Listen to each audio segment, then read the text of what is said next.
So ma'am చాలా వరకు nurseries నుంచి ప్లాంట్స్ అనేవి కొనుక్కొని వెళ్ళిన తర్వాత నర్సరీలో ఉన్నంత సేపు అది ఫ్లవరింగ్ కానీ అదంతా కూడా గ్రీనరీగా బాగుంటుంది.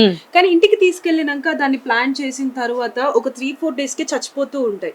సో అది ఎందుకు అలా జరుగుతుంది? నంబర్ 1 క్వశ్చన్ అడిగారు మీరు. అది ఎందుకంటే నేను ఇదివరకు అదే ఫేస్ చేశాను. వాళ్ళు ఏమంటే పాపం వాళ్ళది కూడా తప్పు కాదు, ట్రాన్స్పోర్ట్ చేస్తూ ఉంటారు కదా, చెయ్యాలని చెప్పి ఎక్కువ చాలా మంది ఏం చేస్తారంటే నల్ల మట్టి బంక మట్టి ఉంటుంది చూడండి, ఆ మట్టిలో పెట్టేసుకుంటారు. పెట్టేసినప్పుడు ఏమవుతుందంటే కొన్ని రోజులు బాగానే ఉంటుంది, ఆ తర్వాత వేరు వ్యవస్థకి ఏమవుతుంది, గాలి తగలదు, గాలి తగలక రూట్కి అప్పుడు చచ్చిపోతుంది మొక్క.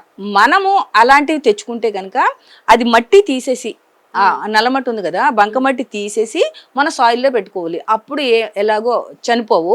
అందుకని నేను ఏం చేస్తానంటే అన్నీ నేను తయారు చేయలేను కదా మొక్కలు, కొన్ని బయట నర్సరీస్ నుంచి కూడా తెస్తాను.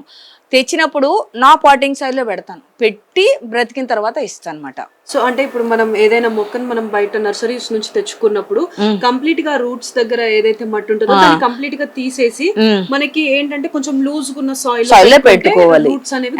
అండ్ ఇంకొకటి ఏంటంటే నర్సరీ నుంచి తెచ్చిన వెంటనే కూడా రిపోర్టింగ్ చేయకూడదు. ఒక 3-4 రోజులు, కనీసం 2 రోజులన్నా మన వాతావరణానికి అది అడ్జస్ట్ అయిన తర్వాత రిపోర్ట్ చేసుకోవాలి.